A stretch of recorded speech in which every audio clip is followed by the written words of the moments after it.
Mi hijo me dejó a mis dos nietos por 16 años mientras él vivía su vida, despreocupado y disfrutando. Cuando él volvió me acusó de raptar a mis nietos, y por esa mentira terminé encerrado 5 años en prisión.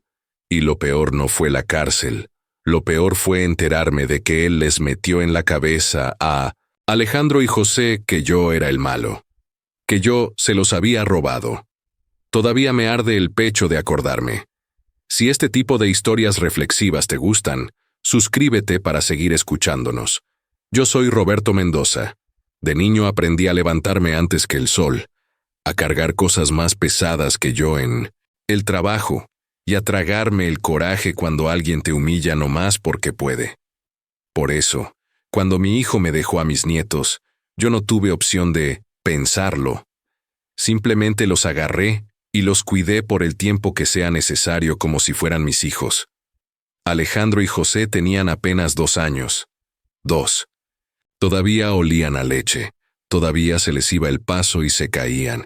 Mi hijo llegó un día con esa cara de «ya está decidido» y me soltó la bomba como si fuera cualquier cosa. «Apa, me voy a Estados Unidos», me dijo. Yo lo vi fijo, esperando que siguiera, porque cuando alguien dice eso, nunca viene solo.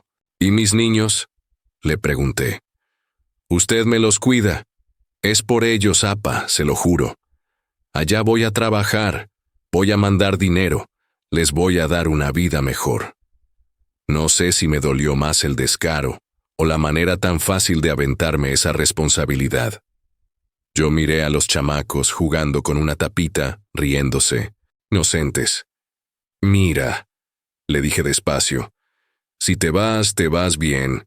No me los abandones, no los hagas esperar». Él me agarró del hombro, como haciendo un papel de hombre responsable. «No, apa, ¿cómo cree? Yo voy a estar al pendiente. En cuanto llegue le marco. Y cada quincena le mando». Yo quise creerle, porque es tu hijo, porque uno se engaña solo, porque duele aceptar que tu propia sangre te puede fallar. El día que se fue, yo me quedé parado en la puerta con los niños en brazos. José lloraba porque no entendía por qué su papá no lo cargaba. Alejandro nomás lo miraba, serio, como si algo dentro de él ya supiera. «Papá», dijo mi hijo antes de irse, «no se preocupe, voy a volver por ellos cuando tenga papeles». Yo nomás le respondí, «Más te vale». Al principio sí llamó. 2, 3 veces. «Apa, aquí ando batallando pero ya mero». Y luego nada. Silencio. Pasaban semanas y nada. Pasaban meses y nada. ¿Y los niños? Los niños preguntaban todos los días. «¿Dónde está mi papá?», decía José jalándome la camisa. «¿Cuándo viene?», preguntaba Alejandro, con ojos grandes. Yo les decía lo que podía. «Anda trabajando lejos, mijo. Anda luchando». Pero por dentro yo pensaba otra cosa. ¿Luchando por quién? Porque por ustedes no. Con el tiempo me fui enterando de cosas. Que estaba en Chicago, que conoció a una paisana de Jalisco, que se juntó con ella, que mantenía a sus 4 hijastros, y yo me quedaba helado. No por envidia, sino por la injusticia. A ellos sí les daba, a sus hijos reales, ni una llamada. Y aún así yo seguí. Les di escuela, comida, regaños, abrazos. Los saqué adelante como pude. Me cansé, sí. Me enojé, sí. Pero nunca los solté. Yo sobreviví a esa ausencia, sin imaginar que el verdadero infierno no era que mi hijo se fuera. El verdadero infierno era lo que iba a hacer cuando volviera. Con el tiempo, la vida se nos fue acomodando a la fuerza. Yo no era joven, pero me tocó volver a empezar como si lo fuera. 2 niños chiquitos en la casa no te dejan espacio para deprimirse. Si lloras, lloras cuando ya se durmieron, y si te enojas te lo tragas, porque ellos no tienen la culpa. La rutina se volvió mi salvación. Levantarnos temprano, desayunar lo que hubiera, llevarlos a la guardería primero y luego a la escuela cuando crecieron. Les lavaba la ropa, les alistaba la mochila, y en las noches me sentaba con ellos a revisar tareas, aunque yo apenas entendiera algunas cosas. Aprendí a ser papá otra vez, pero sin la parte bonita de yo lo decidí. Esto me cayó encima. José, el mayor, siempre fue de palabra directa. Era de esos niños que te miran como si te estuvieran midiendo. Alejandro era diferente, más callado, más de observar.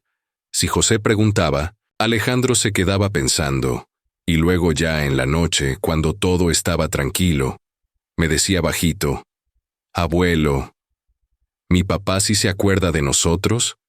Esa pregunta me atravesaba, porque yo podía mentirle al mundo, pero a mí no. «Claro que sí, mijo», le decía, aunque por dentro me quemara la lengua.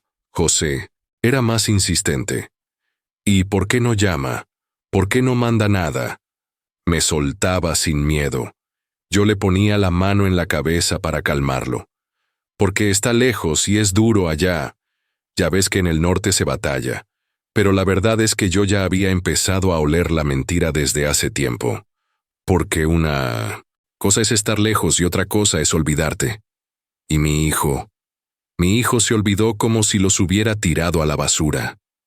Hubo una Navidad que todavía me pesa. Yo junté dinero como pude. Vendí unas cosas, trabajé horas extra. Les compré a cada uno un regalo sencillo. Un carrito para José, un balón para Alejandro. Ellos estaban emocionados, brincando por toda la casa. Pero a medianoche, cuando ya había silencio, José se me acercó y me dijo, «Abuelo, ¿y mi papá no va a hablar hoy?» Yo me quedé quieto. No supe ni qué decir. Me dieron ganas de salir a buscar una piedra para aventársela al cielo. «Ah, lo mejor mañana, mijo. Mañana». José se enojó. «Siempre dice mañana.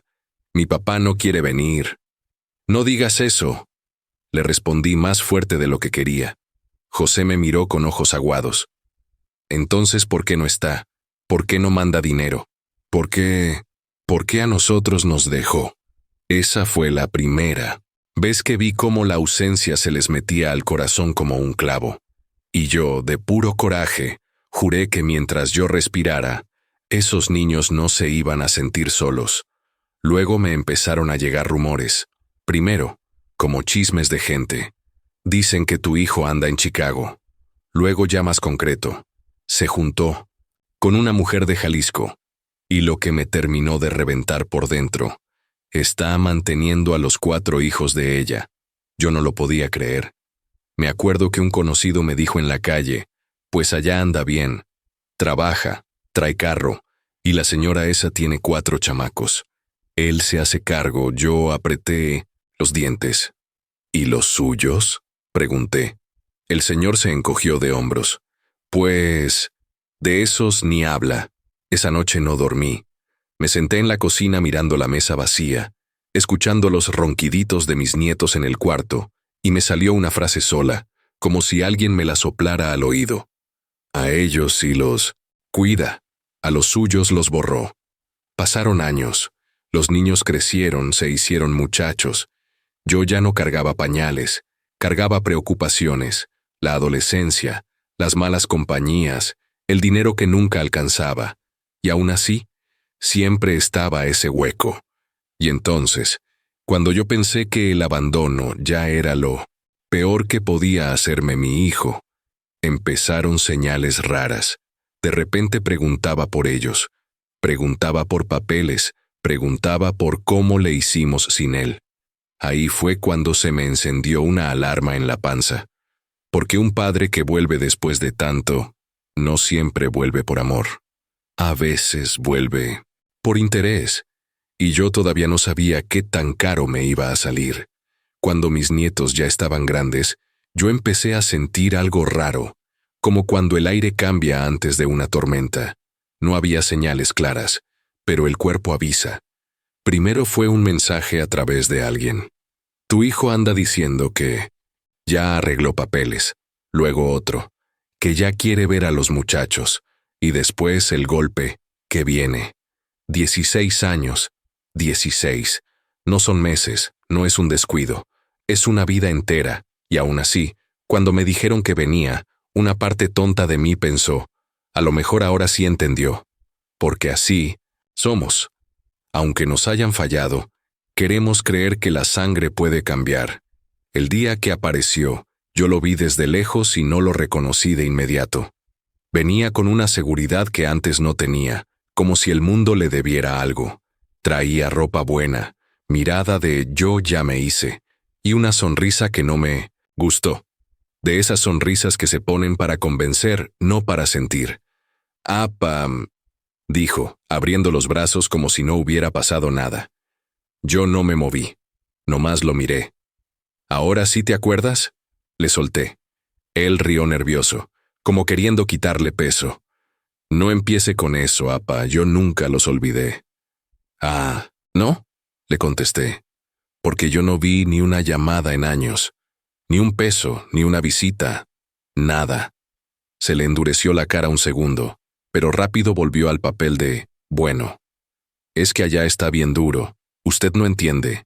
Ahí fue cuando me dieron ganas de gritarle que yo sí entendía lo que era duro, porque duro fue ver a sus hijos llorar y preguntarme por él. Duro fue llevarlos al doctor con dinero prestado. Duro fue que un niño te diga, mi papá no me quiere, y tú no sepas cómo taparle esa herida. Pero respiré. Por los muchachos. José y Alejandro lo vieron con ojos raros, como cuando miras a alguien que te pertenece y al mismo tiempo no. José, que siempre fue más directo, se quedó parado, serio. Alejandro bajó la mirada. «Miren nomás», dijo mi hijo, como queriendo hacerse el sentimental. «Ya están bien grandes. Qué orgullo». Yo vi cómo se acercaba a ellos con esa confianza de yo soy su papá, como si el tiempo no contara. Y lo peor es que la gente alrededor lo miraba como si estuviera regresando un héroe. «¿Cómo están, hijos?», les dijo. José respondió seco. «Bien». Alejandro nomás asintió. Mi hijo, en vez de sentir vergüenza, se creció. Empezó con los regalos. No eran gran cosa, pero eran suficientes para impresionar. Un celular aquí, una ropa allá. Y yo entendí rápido lo que estaba haciendo. Comprando terreno. Yo lo jalé aparte. «Aquí no vengas a jugarle al papá del año», le dije bajo. «Si de veras vienes por ellos, habla con la verdad».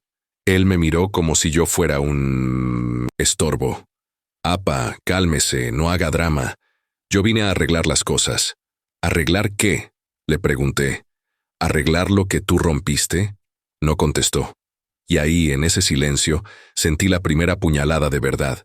Él no venía a pedir perdón. Venía a reclamar.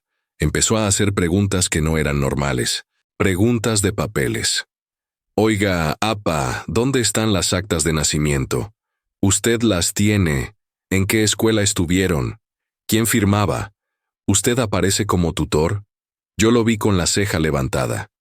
«¿Y eso qué te importa?». «Es para poner todo en orden», dijo, rápido. «Ya ve que ahora yo ya tengo papeles. Y quiero hacer las cosas bien. Poner todo en orden», así le dijo. Pero su tono no era de padre preocupado. Era de hombre calculando. Esa noche, cuando se fue, José me dijo algo que me dejó helado. «Abuelo, mi papá dice que él nos buscó muchos años, pero que usted no lo dejó». Yo lo miré sin entender. «¿Qué?». «Dice que usted nos escondía, que por eso no venía». Sentí como si me hubieran escupido en la cara, no por José, sino por el veneno que ya le estaban metiendo. «Mijo», le dije despacio, «¿tú crees que yo haría eso?». José no respondió, y con eso me bastó para saber que mi hijo ya estaba trabajando una idea en sus cabezas. Esa fue la falsa calma, la parte donde parece que todo va a mejorar, donde el lobo entra a la casa sonriendo.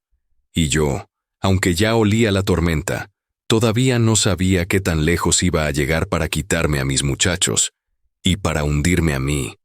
Después de esa primera visita, mi casa se sintió diferente, como si alguien hubiera entrado y hubiera movido los muebles por dentro, aunque por fuera todo se viera igual.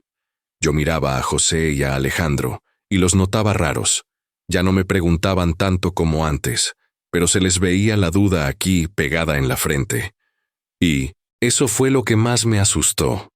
Porque a un niño le puedes explicar, pero cuando ya son muchachos y les entra una idea torcida, esa idea se vuelve orgullo. Mi hijo empezó a aparecer más seguido, no como antes, que ni una llamada. Ahora llegaba como si tuviera derechos acumulados. «Apa, vengo por los muchachos para llevarlos a comer», decía. «¿Y a qué horas regresan?», preguntaba yo. «No se preocupe, ya están grandes». Esa frase, «ya están grandes», la usaba para todo. Para quitarme autoridad, para hacerse el papá moderno, para que yo no preguntara nada, y lo peor, para que ellos sintieran que ya no necesitaban escucharme. Un día, mientras él estaba en el patio, yo lo escuché hablando por teléfono. Yo no soy chismoso, pero cuando alguien habla con ese tono bajito, uno entiende que es algo sucio. Me quedé quieto, cerca de la puerta, sin hacer ruido. «Sí, oficial», dijo él. «Es que mi papá se los llevó cuando estaban chiquitos. Yo me fui a trabajar y cuando volví ya no me los quería dar». Sentí que se me aflojaron las piernas. Me agarré del marco de la puerta para no caerme. «¿Oficial? ¿De qué estaba hablando?» En mi cabeza se mezcló todo. Coraje, miedo, incredulidad. No terminé de escuchar, porque él volteó como si me hubiera sentido. Colgó rápido y me sonrió. Bien falso.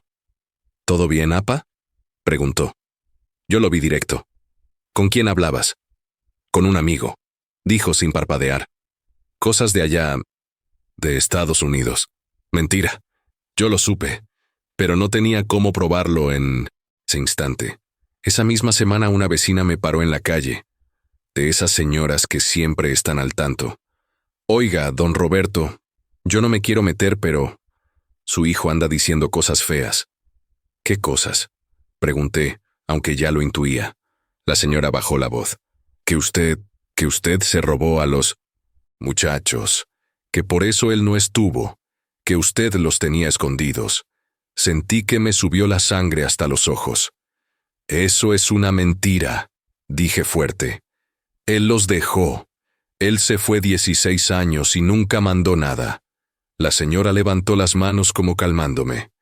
«Yo le creo, pero ya ve cómo habla la gente». Ahí entendí lo peligroso.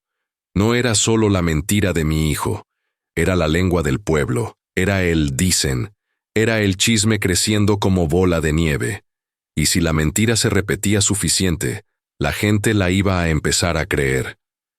Esa noche intenté hablar con los muchachos. Me senté con ellos en la mesa, con calma, porque si uno grita, los pierde. «A ver, José, Alejandro, díganme la verdad. ¿Qué les está diciendo su papá?» José se acomodó en la silla, incómodo. «Dice que él nos buscó y que usted no lo dejó vernos». Yo apreté los dientes y respiré. «¿Y ustedes qué piensan?». Alejandro habló, bajito, como con miedo de lastimarme. «No sé, abuelo. Es que él dice que usted le tenía coraje». Eso me dolió como un golpe en el estómago. «¿Coraje?», repetí. «¿Ustedes creen que yo me hubiera echado encima a criarlos, mantenerlos, desvelarme, por coraje?». José me miró, pero ya no con la seguridad de antes. «Es que él habla bonito, abuelo, y dice que ahora sí nos quiere ayudar. Ahí vi el tamaño de la trampa. Mi hijo no venía a convivir, venía a comprarles la cabeza, a pintarse como héroe, y a mí como villano. Y lo peor, yo estaba solo contra su cuento». Al otro día mi hijo volvió con una idea. «Apa, hay que firmar unos papeles para arreglar lo de los muchachos», dijo como si fuera trámite. Yo lo miré frío. «¿Qué papeles?». «Nada malo. Nomás para que quede claro que yo soy su papá y ya. Así no hay broncas». Me temblaron las manos de puro coraje. «Tú siempre has sido su papá, pero eso no te dio vergüenza para abandonarlos», le dije. «¿Y ahora sí quieres papeles?». Él apretó la mandíbula. «No se ponga difícil, Apa. No se le vaya a voltear. Se le vaya a voltear. Esa amenaza, dicha suave, fue el aviso final. En ese momento supe que lo que venía no era discusión familiar. Era una emboscada. Y yo, aunque ya lo había visto venir, ya no tenía tiempo. Yo todavía traía la amenaza zumbándome en la cabeza. No se ponga difícil, apa. No se le vaya a voltear. Esa noche casi no dormí. Me quedé sentado en la orilla de la cama, oyendo el silencio de la casa, como si la casa también estuviera nerviosa. Pensaba en José y Alejandro, y en cómo los estaba agarrando por donde más duele, por la necesidad de un papá. A la mañana siguiente me levanté temprano, como siempre. Hice café, barrí tantito el patio, y me puse a arreglar unas cosas de la casa. Quería sentir que todo estaba normal, pero no se podía. Era como querer tapar el sol con la mano. Como a media mañana escuché un carro pararse afuera, luego otra puerta y voces. Salí al zaguán y ahí los vi. 2 policías. Y detrás, como si fuera el dueño del mundo, mi hijo, parado con los brazos cruzados. ¿Usted es Roberto? ¿Mendoza?, me preguntó uno. Sí, soy yo, respondí, y desde ahí sentí que el suelo se me abría. Tenemos una denuncia en su contra. Yo fruncí el ceño. ¿Denuncia de qué? El policía volteó a ver unos papeles. Por privación ilegal, por rapto de 2 jóvenes. Me quedé helado. Me reí tantito, de puro nervio, porque no podía ser real. Rapto, dije. ¿De quién? De José y Alejandro, soltó el otro. En ese momento volteé a ver a mi hijo, y él no bajó la mirada. Al contrario, levantó la barbilla, como si al fin estuviera ganando. Apa, yo no quería llegar a esto, dijo fingiendo tristeza, pero usted se pasó. Yo sentí que se me encendió el pecho. Que yo me pasé, le grité. Tú los dejaste. 16 años, 16. Nunca mandaste nada. El policía levantó la mano. Señor, cálmese. ¿Cómo me voy a calmar?, les dije. Esos muchachos crecieron conmigo desde los 2 años. Yo los crié. Pregúntenle a la escuela, a los vecinos. Mi hijo se metió. Eso es lo que él dice. Pero yo tengo pruebas de que se los llevó y me los escondió. Pruebas. Esa palabra me dio escalofríos, porque yo sabía que él podía inventar lo que fuera, y en ese instante me cayó la realidad completa. No estaba discutiendo con mi hijo, estaba peleando contra una historia ya armada. A ver, oficiales, les dije tratando de hablar con la cabeza. Aquí hay un error. Mis nietos viven conmigo porque su papá se fue. No fue rapto, fue abandono. El policía me miró serio.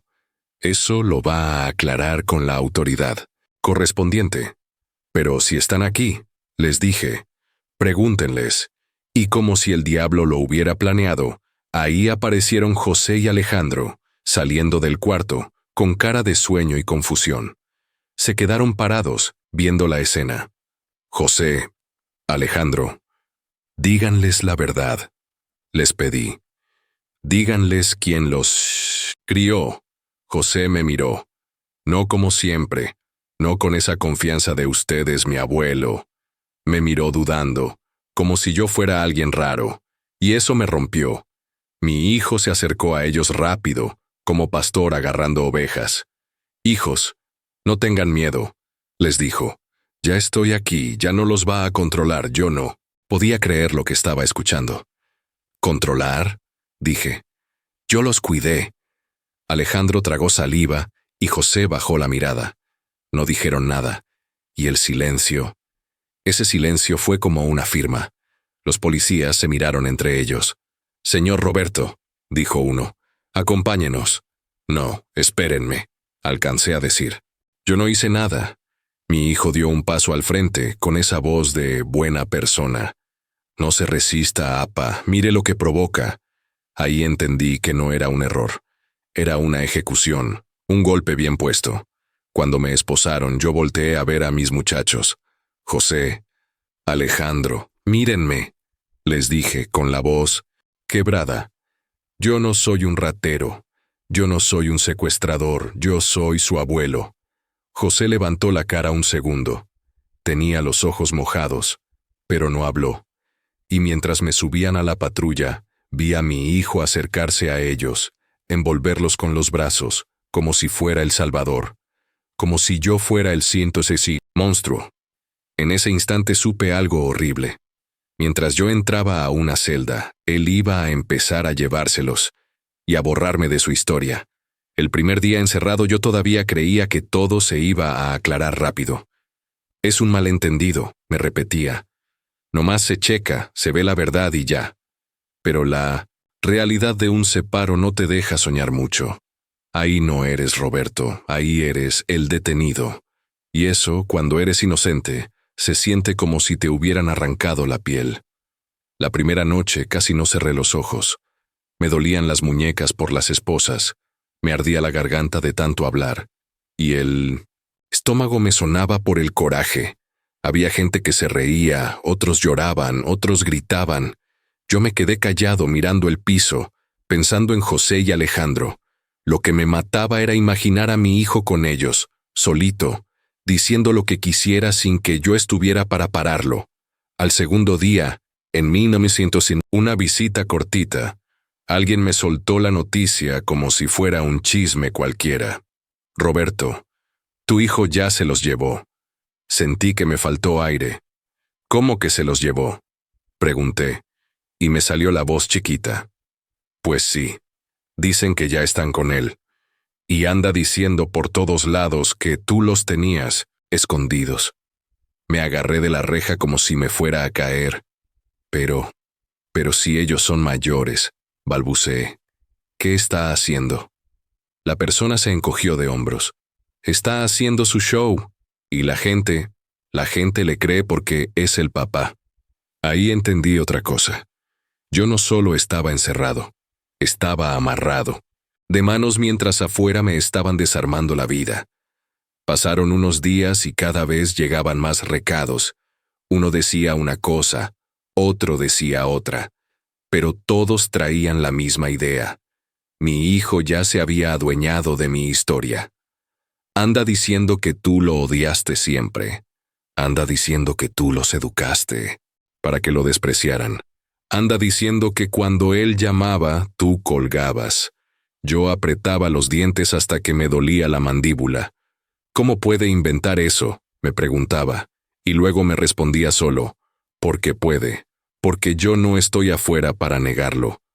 Lo peor fue cuando me dijeron que ya estaba metiendo gente para que confirmaran su cuento. Una vecina dice que tú no dejabas que él entrara. Un conocido dice que los muchachos le tenían miedo a tu carácter. Un pariente lejano anda jurando que tú te los quedaste por coraje. Yo sentí una mezcla rara, rabia y tristeza. La rabia, porque era mentira. La tristeza porque vi lo fácil que es que un chisme se vuelva verdad cuando le conviene a alguien.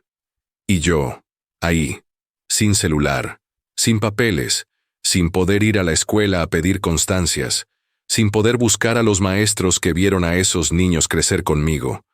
No podía ni abrazarlos ni mirarlos a los ojos y decirles, no se dejen. En una de esas visitas, por fin escuché una frase que me dejó frío. Me la dijeron como quien pasa un recado rápido, pero para mí fue un cuchillazo.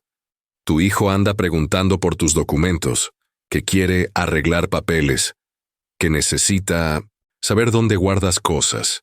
Ahí me cayó el 20 de lo que estaba haciendo. No solo quería llevarse a los muchachos, quería borrar pruebas, quería controlar todo, actas, certificados, papeles de la escuela, fotos, cualquier cosa que mostrara que yo fui el que estuvo. Y de pronto entendí la jugada completa. Él regresó cuando consiguió papeles y se sintió intocable. Llegó a México no para reconciliarse, sino para rescatar su imagen, para que nadie dijera, abandonó a sus hijos. Mejor decir, me los robaron. Mejor convertirme a mí en el malo. Me acuerdo que una noche, ya con la cabeza más Fría, me recargué en la pared y me dije en voz baja, él no quiere a sus hijos, quiere el control. Y ahí fue donde el miedo se me hizo más grande. Porque si él estaba dispuesto a meterme a mí a la cárcel con una mentira, ¿qué no iba a hacer con ellos? En esa oscuridad la única luz que me llegó fue un nombre, Esperanza, la tía de los muchachos. Me dijeron que ella había estado en Chicago, que conocía de cerca a mi hijo, su vida allá, su mujer, sus hijastros, y que si alguien podía hablar con José sin que mi hijo lo parara, era ella.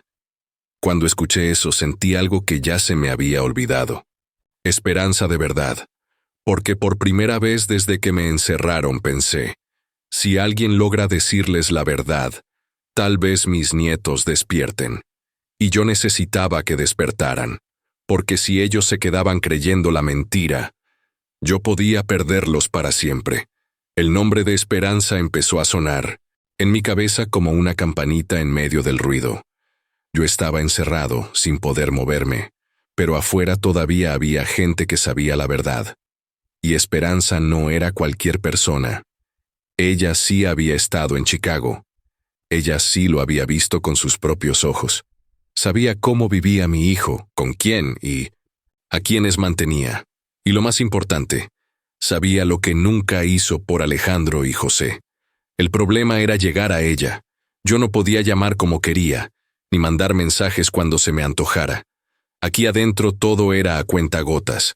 Una llamada es un tesoro, y cuando por fin pude mandar recado, lo hice con el corazón en la garganta. Dile a Esperanza que por favor hable con José, que no se deje, que le diga la verdad. Pasaron días sin respuesta y yo me estaba volviendo loco, porque mientras Esperanza intentaba acercarse, mi hijo seguro estaba encima de los muchachos como sombra. Yo me lo imaginaba, poniéndoles el celular en la mano, diciéndoles qué decir, marcándoles a quién sí y a quién no contestar.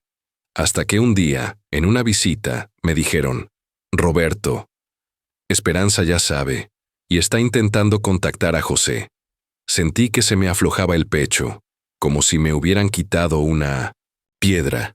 ¿Sí? Pregunté. ¿Y qué dijo? Que ella tiene cosas, que sabe que tu hijo está mintiendo. Me agarré de esa frase como si fuera una cuerda. Tiene cosas. Yo no necesitaba papeles elegantes ni grandes discursos. Yo necesitaba una verdad que entrara directo, sin que mi hijo la pudiera torcer, porque él era bueno para eso, para torcerlo todo. Yo me acordaba de las cosas que me contaban antes de que me encerraran, que mi hijo en Chicago conoció a una paisana de Jalisco, que se juntó con ella, que ella tenía 4 hijos, y que él se hizo cargo como si fueran suyos. Y mira, yo no. Voy a decir que está mal ayudar a niños que no son tuyos. Eso no es lo que me duele. Lo que me duele es que a esos sí les daba de comer, y a los suyos, los verdaderos, los dejó en cero. Ni una llamada, ni una visita, ni un feliz cumpleaños. Nada.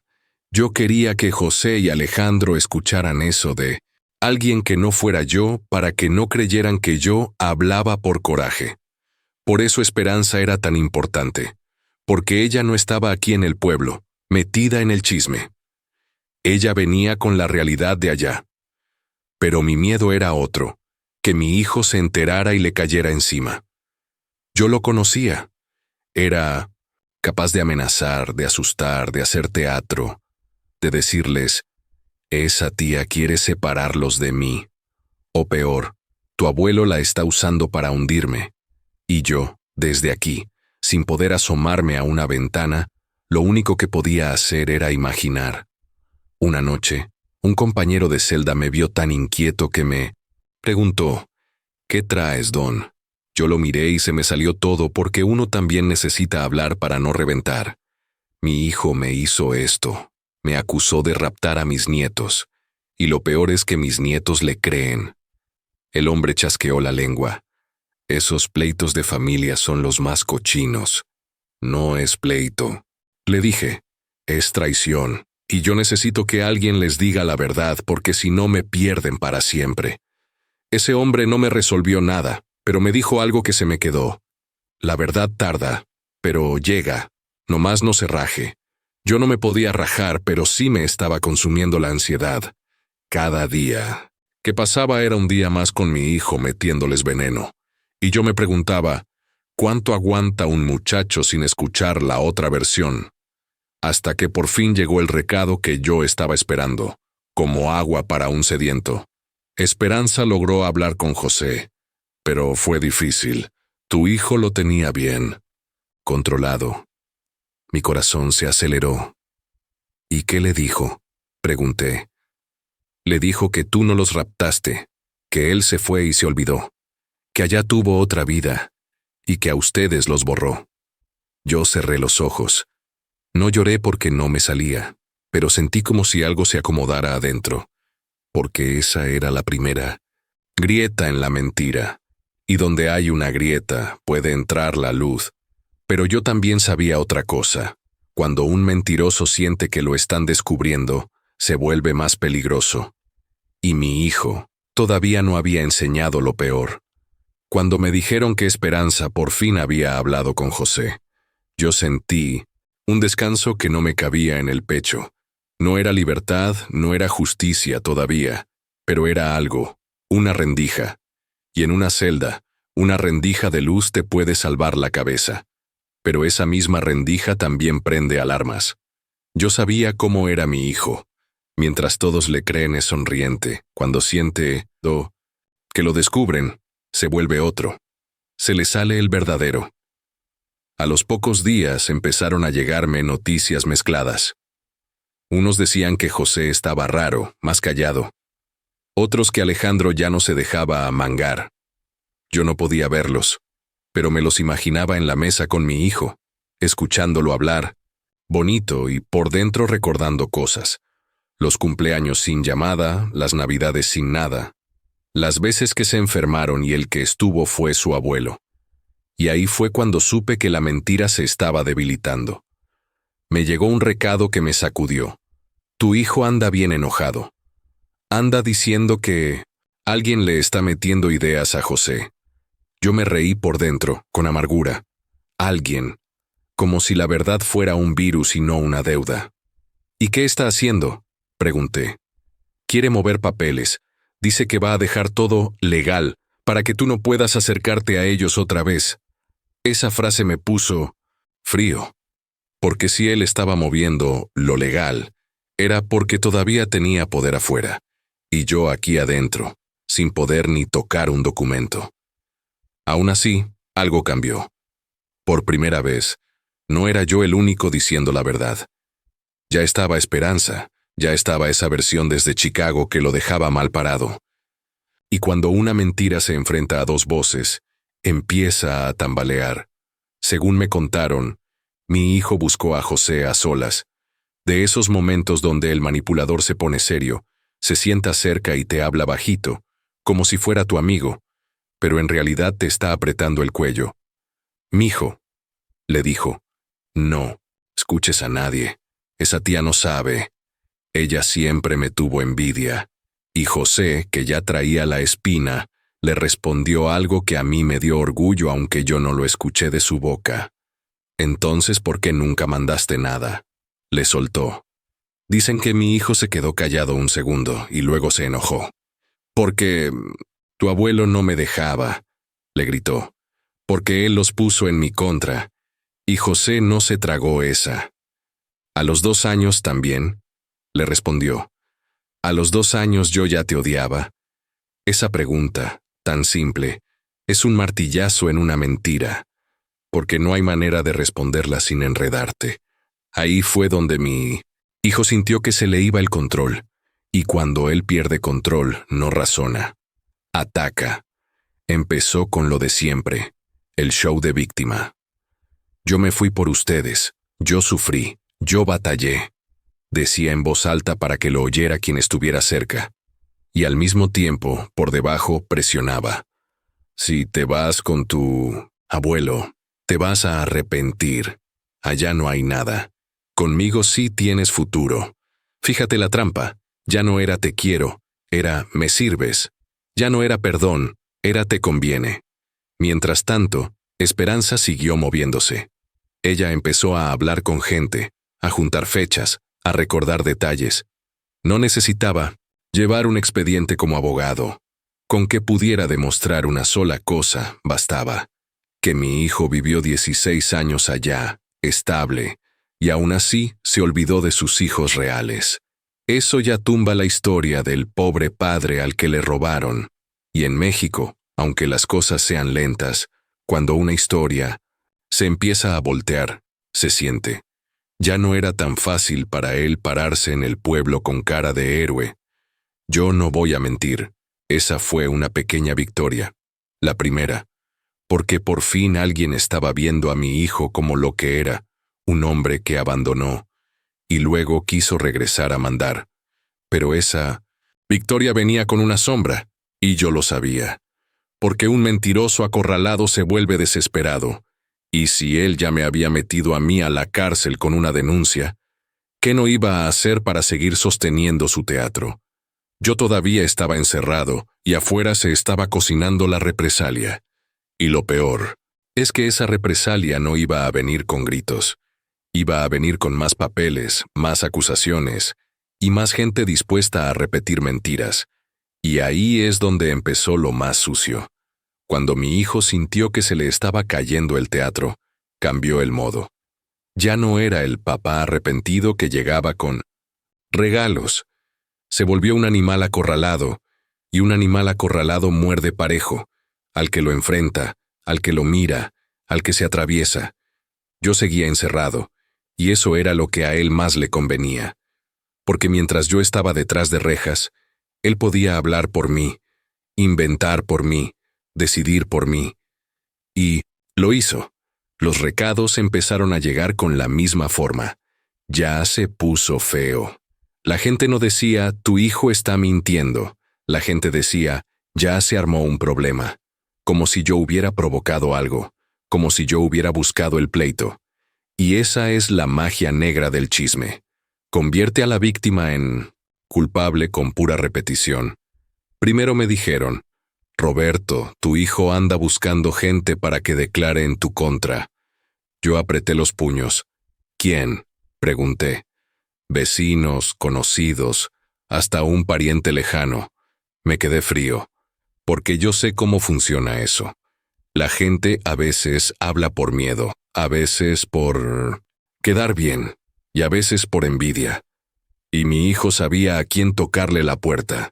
Luego me contaron una cosa que me dolió más que un golpe, que estaba intentando usar a mis propios nietos como prueba. Está diciendo que José y Alejandro van a confirmar que tú los tenías controlados. Sentí un vacío en el estómago. No porque yo creyera que ellos eran malos, sino porque entendí el tamaño de la manipulación. Si él lograba que ellos repitieran su versión, aunque fuera por confusión, ya me tenía amarrado. Yo me imaginaba a mi hijo sentado frente a José, hablándole bajito. Si dices lo que yo digo, ya se acaba todo. Si no, tu abuelo se queda preso por tu culpa. Así, de ese nivel, porque él no jugaba limpio. Y como si no fuera suficiente, aventó una acusación nueva, una más sucia, una que no solo me quería meter a la cárcel, sino ensuciarme el nombre para siempre. Me llegó el recado en una visita, de esos que te los dicen rápido porque hasta da pena repetirlos. Dice que tú eras violento, que tú los maltratabas, que por eso ellos querían irse con él. Yo me quedé mirando a la persona que me lo dijo, como si no entendiera el idioma. ¿Qué? Alcancé a decir. ¿Cómo se atreve? Yo que me rompí el lomo por esos muchachos, yo que les limpié lágrimas, yo que les di de comer antes de darme a mí. Ahora era violento. Era el monstruo perfecto para su cuento. La rabia me subió tanto que me tembló la voz. Dile a la gente que venga y pregunte en la escuela, dije. Que pregunte con los maestros, con el doctor, con quien sea. Todos saben quién los crió, pero no era tan fácil, porque el que grita verdad desde una celda grita contra una pared. Y ahí vino lo más cobarde. El miedo. Un vecino que iba a hablar por mí, que siempre me decía, Don Roberto, usted es buen hombre. De pronto, se echó para atrás. Me mandó recado. Perdón, Roberto, yo no me quiero meter. Yo lo entendí. No lo odié. Pero sí me dolió, porque eso significa que mi hijo ya estaba presionando. Y luego otro. Y otro. Gente que sabía la verdad, pero prefería callarse. Yo empecé a sentir que me estaban enterrando, vivo, y que todos echaban la tierra sin mirar. Hasta que Esperanza volvió a aparecer como luz. Me dijeron que ella no solo habló con José, sino que también tenía algo más. Un mensaje, una prueba, una frase de mi hijo dicha con confianza, de esas que uno dice cuando cree que nadie lo va a exhibir. Y esa frase, según me contaron, era oro, algo donde él aceptaba que nunca mandó dinero, o donde se le salía la intención real, como cuando alguien dice, ya verás cómo los volteo contra el viejo. Esa clase de frase no se explica. Se siente. Es la diferencia entre me acusaron y me tendieron una trampa. Pero aún con esa prueba, yo sabía que venía lo peor. Porque mi hijo ya no estaba buscando ganar con amor. Estaba buscando aplastarme con miedo, con vergüenza y con falsos testigos.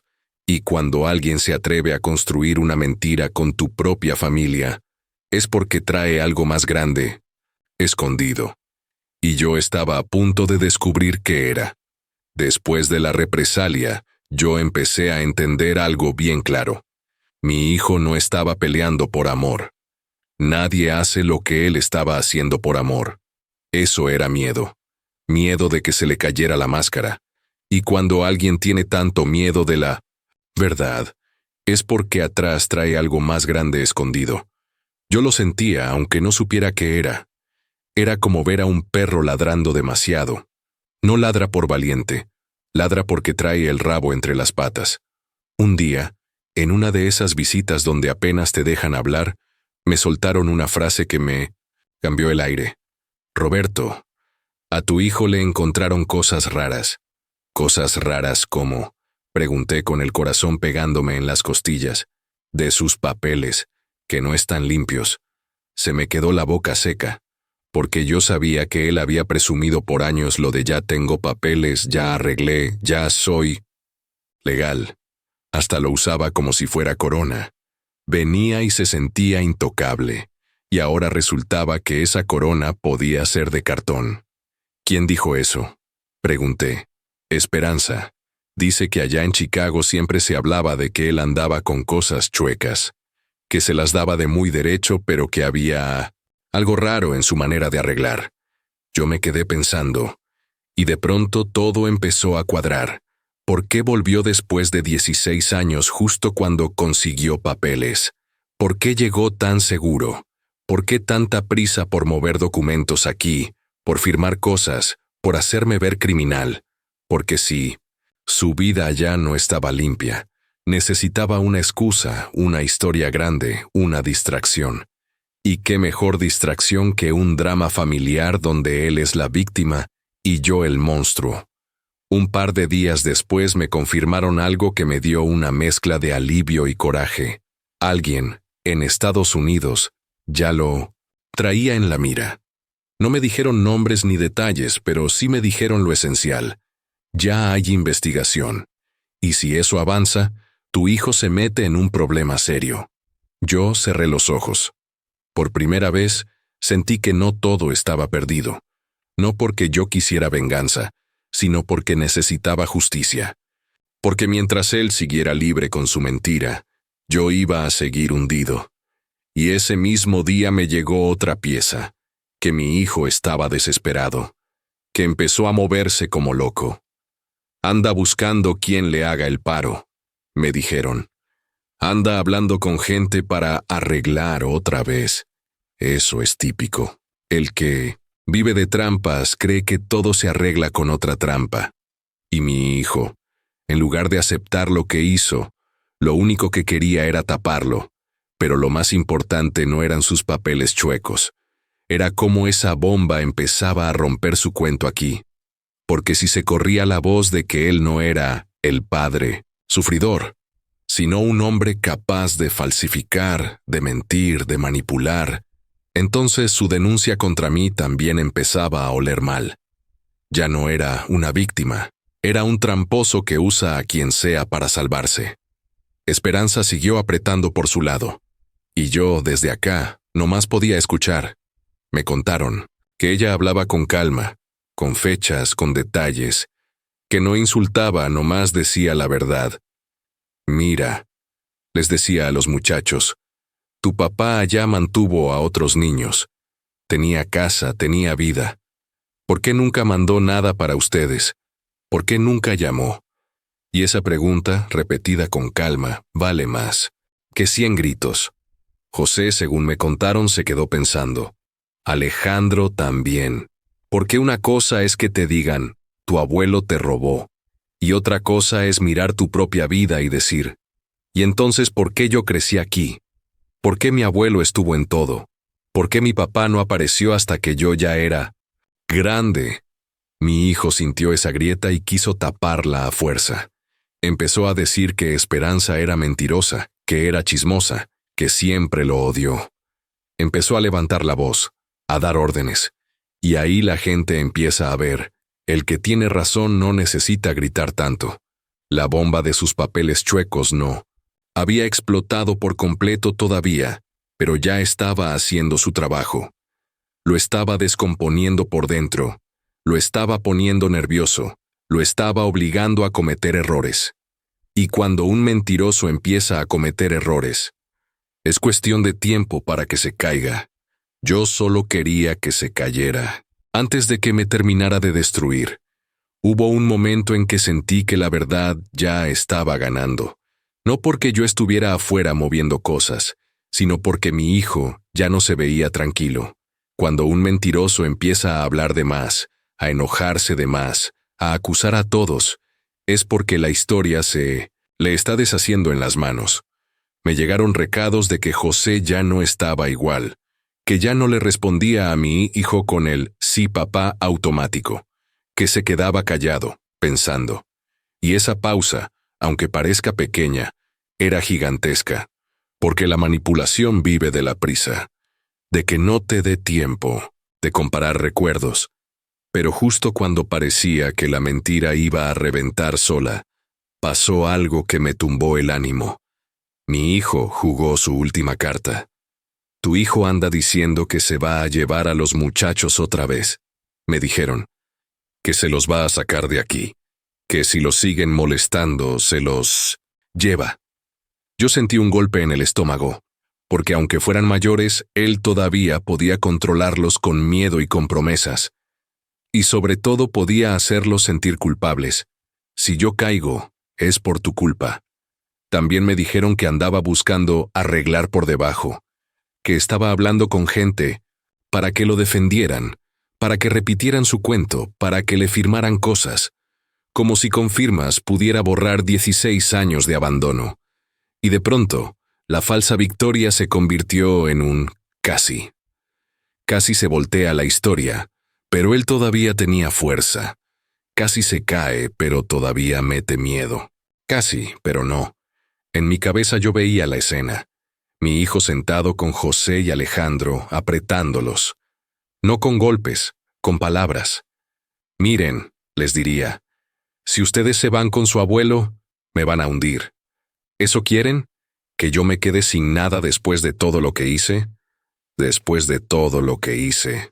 Como si el abandono fuera sacrificio. Yo, desde aquí, no podía ni respirar a gusto. Porque uno puede aguantar golpes en uno mismo, pero que jueguen con la cabeza de tus nietos es otra cosa, te destruye lento. Y entonces volvió a entrar Esperanza. Pero esta vez no solo como la tía que sabe, sino como alguien que se metió al lodo sin miedo. Me dijeron que ella buscó a José por fuera, lejos de la sombra de mi hijo, sin gritos, sin drama, no más cara a cara. José, le dijo. Antes de que decidas algo, quiero que me escuches. Y José, por primera vez, la escuchó de verdad. Esperanza no llegó, insultando a mi hijo. Eso hubiera hecho que José se cerrara. Llegó con preguntas sencillas.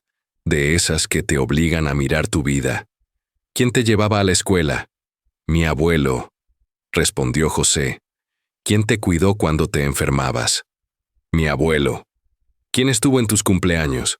José se quedó, callado, y eso ya era respuesta.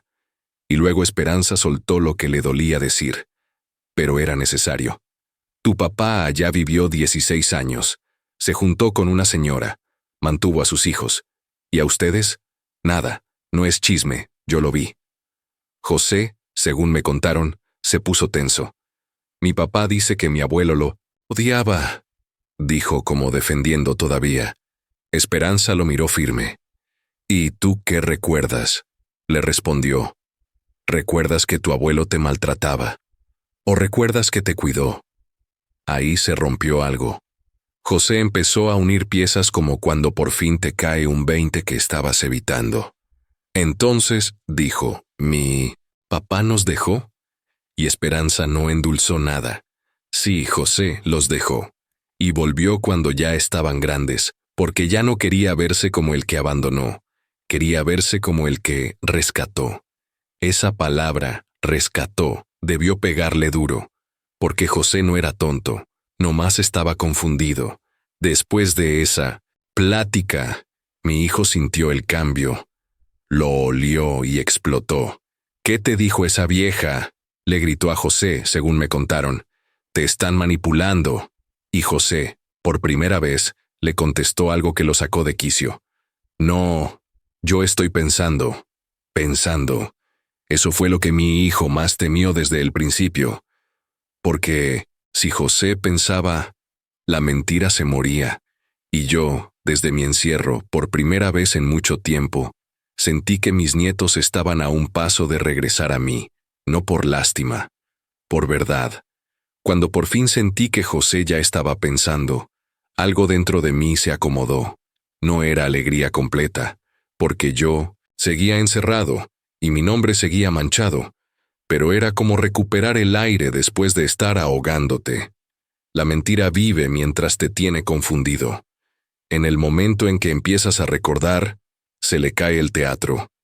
Me contaron que después de hablar con Esperanza, José llegó a donde estaba mi hijo, con otra cara. Ya no era el muchacho callado que agachaba la cabeza. Ya lo miraba fijo. Y eso, para un manipulador, es como ver que el perro ya no te tiene miedo. ¿Es cierto que nunca mandaste nada? Le preguntó José. Mi hijo, en lugar de contestar como hombre, se fue al ataque. ¿Quién te está metiendo esas ideas? Le gritó. ¿Tu abuelo? ¿Esa tía? José no se rajó. Contesta, le dijo. ¿Mandaste o no mandaste? Según me contaron, mi hijo se quedó callado un segundo. Ese segundo donde se le nota el pánico. Y luego hizo lo que siempre hacía, inventar otra cosa. Yo sí mandaba, dijo. Pero tu abuelo se lo quedaba. Esa mentira ya no pegó igual. Porque ahora José ya tenía una pregunta que nadie le había respondido en 16 años. ¿Y por qué nunca viniste? ¿Por qué no llamabas? Le soltó. Ahí el teatro se le vino abajo a mi hijo. Empezó a gritar, a decir que todos estaban contra él, que la familia siempre lo odió, que nadie entiende lo que es Estados Unidos. Se pintó víctima, pero ya se le veía lo que era. Un hombre desesperado por controlar. Alejandro, que siempre fue más callado, también empezó a abrir los ojos. A veces el más callado es el que más recuerda. Me dijeron que le dijo a José algo bien simple. Yo me acuerdo de mi abuelo. Yo me acuerdo quién estuvo. Y esa frase, tan sencilla, fue como un sello, porque no se puede discutir contra un recuerdo verdadero. Fue ahí cuando mis nietos tomaron la decisión que a mí me daba miedo esperar. Dejar solo a su padre. No fue de película.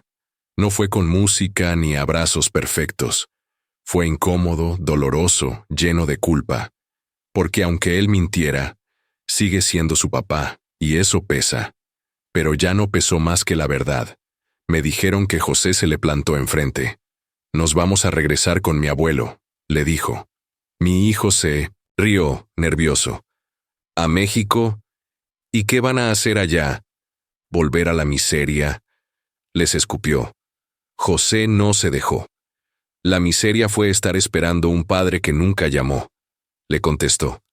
Esa respuesta me partió y me sanó al mismo tiempo, porque ahí entendí que ellos también habían sufrido, y por fin lo estaban nombrando. Cuando mis nietos regresaron conmigo, yo no los vi llegar con sonrisas, los vi llegar con vergüenza, con ojos cansados, con la cara de dos jóvenes que se dieron cuenta de que los usaron, y lo primero que hicieron no fue hablar mucho, nomás me abrazaron, un abrazo largo, pesado, como pidiendo perdón sin palabras. Yo no les reclamé nada. ¿Cómo les iba a reclamar si los engañaron? Si yo mismo, al principio, quise creer que mi hijo iba a cambiar. Aquí están, les dije bajito. Aquí están conmigo. Y aún así, la historia no acababa ahí. Porque el que siembra tormenta, cosecha, relámpagos. Mi hijo ya había hecho demasiadas trampas. No solo contra mí, también en su vida allá. Con el tiempo me llegó la noticia que terminó de cerrarlo todo. A él lo agarró el ICE en Estados Unidos, que sus papeles estaban chuecos, que lo encarcelaron. Cuando me lo dijeron, yo no celebré. No, me salió. Lo único que pensé fue, mira hasta dónde llegó por no aceptar lo que hizo. 16 años sin ver a sus hijos, y cuando vuelve, en vez de pedir perdón, decide destruirme. Y al final se destruye solo. Yo recuperé lo único que me importaba, a mis muchachos. Mi casa volvió a sentirse casa. Mi nombre, poco a poco, dejó de oler a mentira. Y aunque nadie me devuelve esos 5 años encerrado, yo aprendí algo que no es moraleja, es pura realidad. A veces la sangre no te cuida, pero la verdad sí. Y esa verdad, aunque tardó, regresó a José y Alejandro a donde siempre debieron estar. Conmigo.